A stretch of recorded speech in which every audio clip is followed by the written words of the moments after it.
وبركاته. الحمد لله وكفى وسلام على عباده الذين اصطفى. أما بعد فأعوذ بالله من الشيطان الرجيم. بسم الله الرحمن الرحيم. ظهر الفساد في البر والبحر بما كسبت أيدي الناس. صدق الله العلي العظيم. সবাই দরুদ শরীফ পড়ি। اللهم صل على سيدنا ونبينا وشفيعنا وحبيبنا مولانا محمد صلى الله عليه وآله ইসলামী আন্দোলন বাংলাদেশ পল্লবী থানা শাখা কর্তৃক আয়োজিত আজকের গণসমাবেশের সভাপতি, মঞ্চের কেন্দ্রীয় সম্মানিত মহাসচিব সহ বিভিন্ন পর্যায়ের দায়িত্বশীল, সামনে যারা উপস্থিত রয়েছেন ইসলাম দেশপ্রেমিক আমার ভাইরা, ইসলামী আন্দোলন বাংলাদেশ কি, কেন, আমাদের লক্ষ্য উদ্দেশ্য কি, ইতিমধ্যেই বিভিন্ন আলোচকদের মাধ্যমে অনেকেই আমরা বিষয়টা বুঝতে পেরেছি। আবার আমি একটু স্মরণ করা দেওয়ার জন্য বলছি, ইসলামী আন্দোলন বাংলাদেশ এর মূল লক্ষ্য উদ্দেশ্য হল দুনিয়াতে শান্তি, আখেরাতে মুক্তি। আমরা বাংলাদেশের 53 বছর হয়ে গেল স্বাধীনতার প্রায় বয়স। এই দেশের লক্ষ লক্ষ মানুষ তারা জীবন দিয়েছে, পঙ্গু হয়েছে, অনেক মা সন্তানকে হারিয়েছে। নিশ্চয়ই আমাদের স্বাধীনতার জন্য একটা লক্ষ্য উদ্দেশ্য ছিল। মূল লক্ষ্য উদ্দেশ্যগুলো আমরা আলোচনা করলে দেখব 3টা পয়েন্টের উপরে বিশেষ করে দেশ স্বাধীন হয়েছিল। তার ভিতরে একটা হলো সাম্য, আর একটা হলো সামাজিক ন্যায় বিচার প্রতিষ্ঠা, মানবিক মর্যাদা প্রতিষ্ঠা। কিন্তু যাদের মাধ্যমে 53 বছর দেশ চলছিল, এদের মাধ্যমে মূলত আমাদের বাংলাদেশের মানুষ একটাও আমরা বাস্তবে দেখতে পাইনি, বরঞ্চ এটা কথাই রয়ে গেল, বাস্তবে এটা আমরা পাই নাই, কোনোদিন সম্ভব না। সেই হিসাবে আমি বলবো যে দেশের ভিতরে শতকরা প্রায় 92 জনের মতো মুসলমান বসবাস করে। মুসলমান তাদের নীতি আদর্শ থাকবে ইসলাম, আর অন্যান্য যারা ধর্ম অবলম্বী রয়েছেন তারাও ইসলামকে সমর্থন করবে শান্তির জন্য। তার বাস্তবতা হলো, আমি বেশি আলোচনা লম্বা না করে সংক্ষেপে কাজ দিচ্ছি।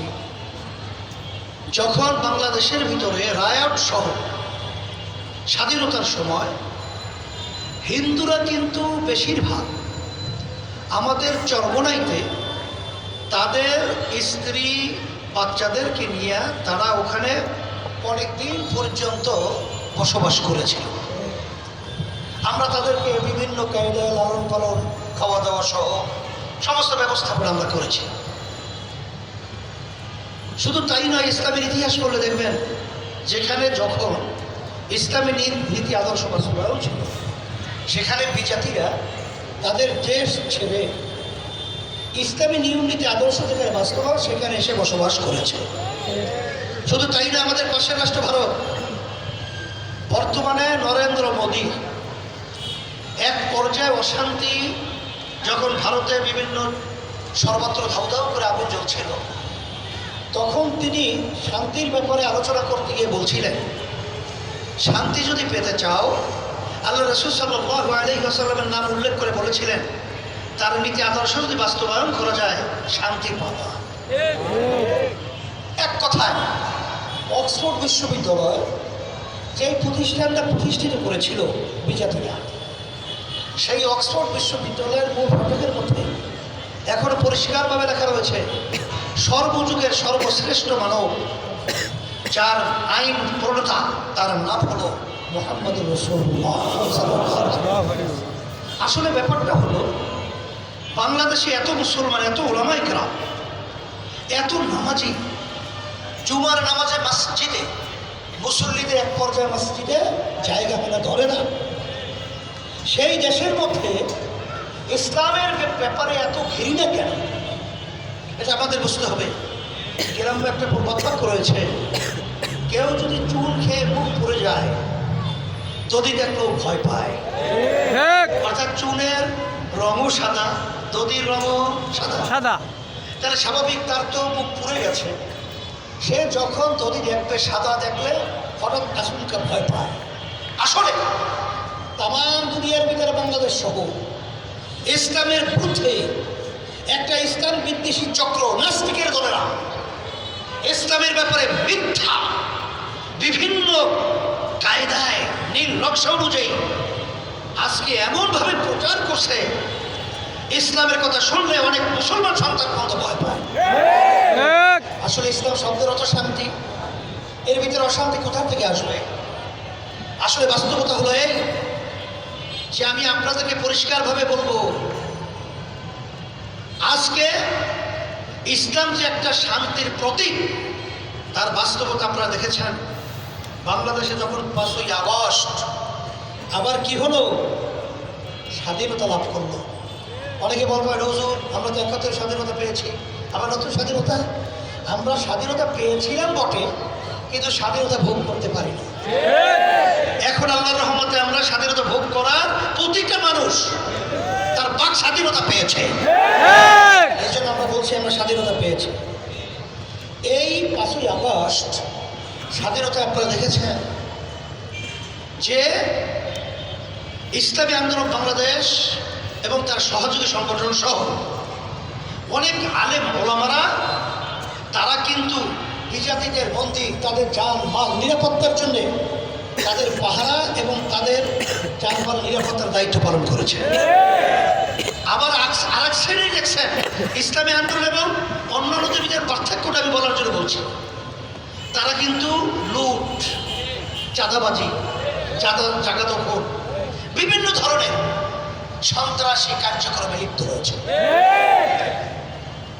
আমি অন্তর্বর্তীকালীন সরকারকে বলবো, আপনারা কিন্তু 5ই আগস্ট এই বাংলাদেশের মধ্যে আমাদের মেধাবী ছাত্ররা, আমাদের দেশের ভবিষ্যৎ প্রজন্ম সন্তানেরা যখন তাদের ন্যায্য দাবি আদায়ের লক্ষ্যে আওয়াজ তুলেছিল, তখন তাদের ন্যায় এই আওয়াজের পক্ষে ইসলামী আন্দোলন, তার সহযোগী সংগঠন সহ বাংলাদেশের সর্বশ্রেণীর পেশার মানুষ আপনাদের সাথে একাকার হয়ে আপনাদের পক্ষ অবলম্বন করে তাদের জান গুলির সামনে বুক পেতে দিয়ে তারপরে স্বাধীনতা অর্জন করেছে। আপনারা কিন্তু তাদেরই এই ফসল আপনারা আজকে অন্তর্বর্তীকালীন সরকার। আমি বলবো, এই স্বাধীনতা অর্জনে বাংলাদেশের আলেম ওলামা হাফেজ তাদের অবদান কি কম ছিল? প্রায় 73 জন মতো আমাদের হাফেজ, আলেম এবং দিনদাররা 73 জনের মতো তারা শাহাদত বরণ করেছে। শত শত হাত চক্ষু হারিয়েছে। আজকে অনেক মায়ের কোল খালি হয়েছে, কিন্তু আমরা লক্ষ্য করেছি যে আজকে যখন শিক্ষা সিলেবাসের মধ্যে সংস্কারের জন্য শিক্ষা কমিশন গঠন করা হয়েছে, সেখানে কোনো ইসলামী স্কলারকে রাখা হয় না। আমরা পরিষ্কারভাবে বলছি, আমরা কিন্তু অন্যায়ের প্রতিবাদে জান দেওয়ার জন্য আমরা কিন্তু প্রস্তুত ছিলাম, এখনো আছি। যদি আপনারা কোনো ব্যতিক্রম ধরনের কার্যক্রম পরিচালনা করেন, আমরাও কিন্তু অন্যায়ের প্রতিবাদে আমার বাংলার জমিনে আপনাদের প্রতিবাদে নেমে যাব। এখনো পরিষ্কার বলছি, যে দেশের ভিতরে 93 জনের মতো মুসলমান বসবাস করে, সেই দেশের মধ্যে একজন শিক্ষা কমিশন সহ পাঠ্যসূচি সংস্কারের মধ্যে সেখানে ইসলামী একজন স্কলার থাকবে না, এটা কখনোই হতে পারে না। এই জন্য আমরা বলবো, আপনাদের শুভবুদ্ধি উদয় হবে। আমি সেদিনকার প্রধান উপদেষ্টা ডক্টর ইউনুস সাহেব, তার সঙ্গে যখন কথা বলছিলাম তখন আমি স্মরণ করাই দেওয়ার জন্য বলছিলাম যে দেশের ভিতরে 92 জনের মতো মুসলমান বসবাস করে, তাদের নীতি আদর্শ, তাদের চাহিদা আপনাকে গুরুত্ব দিতে হবে, আপনার উপদেষ্টা তাদেরকে গুরুত্ব দিতে হবে। কিন্তু আমরা বিভিন্ন সময় দেখছি, লক্ষ্য করেছি, অনেক সময় আলেম ওলামা মুসলমানদের নীতি আদর্শকে অবজ্ঞা করা হয়। এটা কখনই আমরা মেনে নিতে পারি না, মানব না।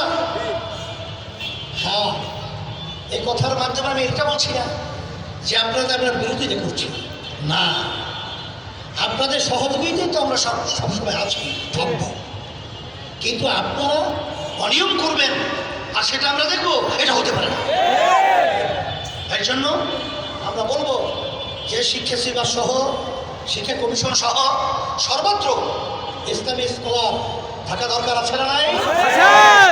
এটি আপনারা পূরণ করবেন, এটা পরিষ্কারভাবে আমরা ঘোষণা করছি। নইলে কিন্তু আমরা আবারও নাস্তিকদের যদি কোনো দৌরাত্ম, যদি আজকে আমাদের ভবিষ্যৎ প্রজন্ম সন্তানদেরকে চরিত্রহীন বানাবার জন্য কোন ষড়যন্ত্র হয়, সেই ষড়যন্ত্রের বিরুদ্ধে আমরা সর্বপ্রথম রাস্তায় নামবো, প্রতিবাদ করবো, এই প্রতিবাদে বাস্তবায়ন করবো ইনশাআল্লাহ। আমি বিশেষ করে আমি সকল উদাত্ত আহ্বান জানাবো, শোনেন, 53 বছর আমরা স্বাধীনতা দেখেছি, দেশ পরিচালনা যারা করেছে তাও দেখেছি। এখন রয়ে গেছে শুধুমাত্র ইসলামী বাংলা, ইসলামী বাংলাদেশ।